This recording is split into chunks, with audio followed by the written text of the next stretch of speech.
Countries around Europe tighten pandemic restrictions to try and contain the COVID-19 spread over the Christmas period. Ahead of International Migrants' Day, the WHO and IMO call on countries to factor displaced people in vaccine programs. Austria has passed legislation that will give chronically and terminally ill people the right to assisted suicide. After 2 years of closure, this park in Portugal reopened its doors on December 1st, to the joy of children and their parents. Despite the surge in the number of cases, the vaccine makes this Christmas very different from 2020's. One mother said, "For us parents, it's important that the children can enjoy life, that they can leave the house, and we also end up living this magic with them." Portugal, like many European countries, believe the Omicron variant will be the dominant strain by the end of the year. Spain has begun vaccinating children in the hopes of controlling the spread of the virus to stop the overcrowding of ICUs. France is steadfast in its fight against Omicron and is confident it can ramp up vaccinations. But the government will impose restrictions ahead of the celebrations of New Year's.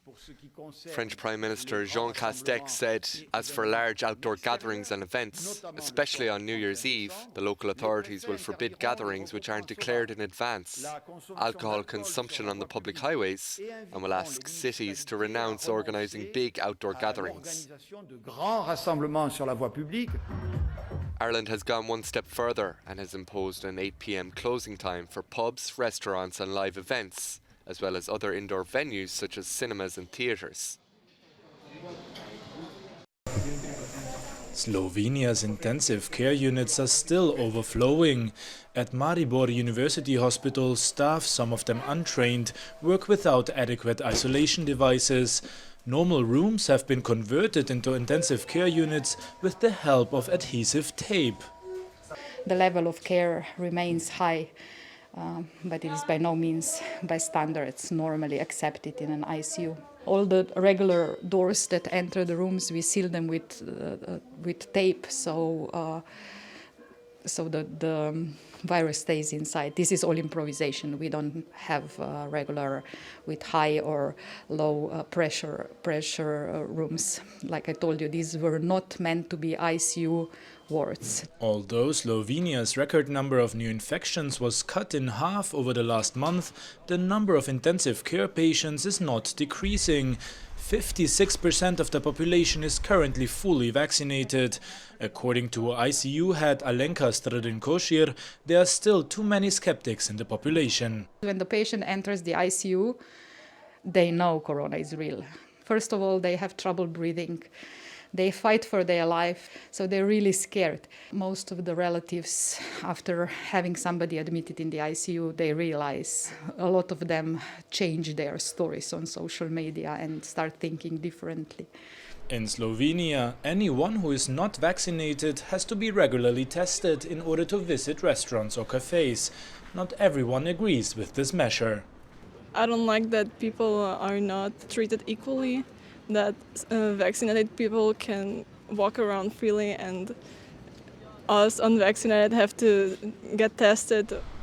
The director of the Regional Medical Association warns that the chronic shortage of medical staff will get worse.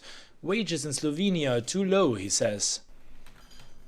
A lot of our experts, unfortunately, are leaving our country and going abroad, especially in Austria and Germany, Switzerland, also to Scandinavia. Last week alone, 70 Slovenian physicians applied for a transfer abroad.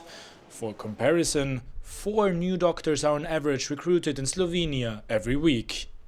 According to the Slovenian government, the shortage of medical staff calls for strategic changes, which cannot be implemented in a short period of time. Johannes Blešberger, Euronews, Maribor, Slovenia. The pandemic has left migrants in a situation of even more vulnerability than ever before. Ahead of the International Migrants' Day on Saturday, the International Organization for Migration and the WHO warned that despite the discovery of the vaccine for COVID-19, migrants are not part of the vaccination plans in many countries. According to IOM's analysis of 180 countries, migrants in irregular situations cannot get the COVID-19 jab in at least 45 countries. In another 46, access remains unclear. Equitable access to health services remains insufficient, and stigma and discrimination against migrants widespread, as evidenced by the media reports following the discovery of the Omicron variant. The WHO gave an estimate of the number of displaced people in the world. Today, 1 out of 30 people are migrant and 1 out of 95 are forcibly displaced.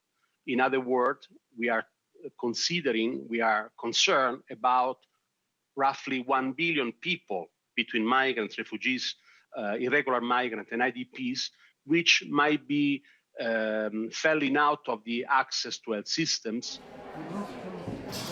Both organisations call on countries to break down administrative, logistical, geographic, cultural, linguistic or financial barriers that make migrants out of reach of vaccination.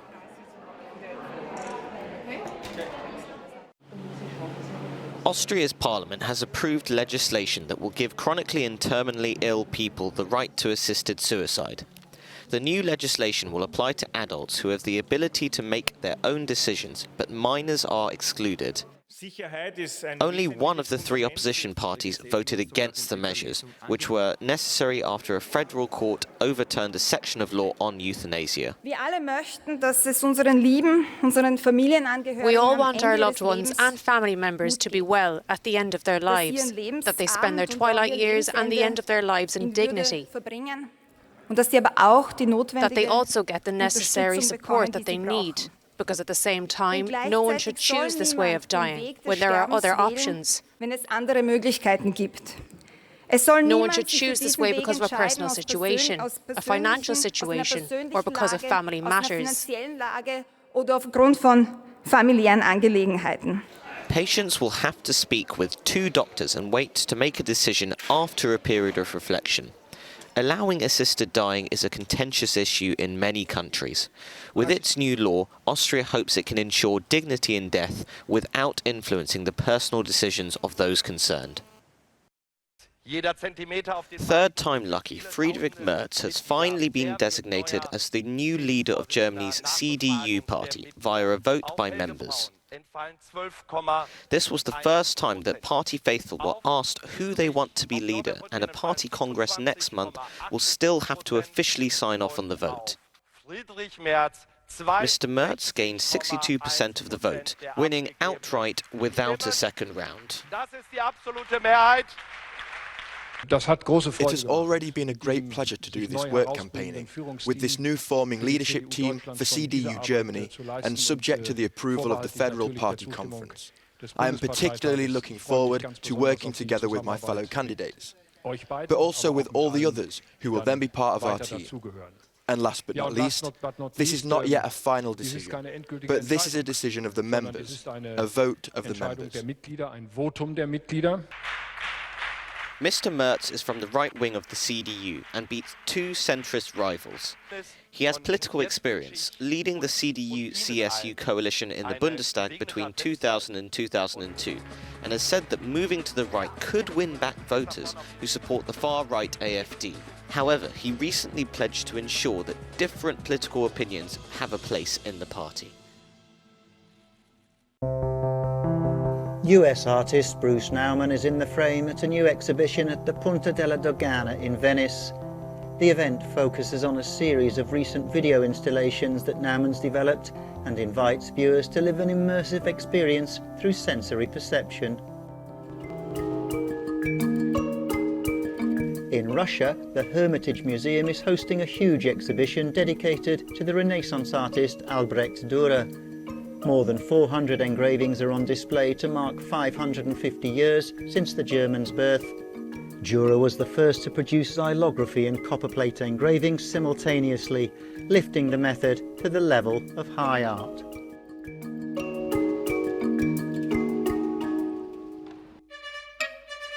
The Calouste Gulbenkian Foundation in Lisbon is hosting an exhibition dedicated to Georges Remy, the multi-talented artist known as Hergé.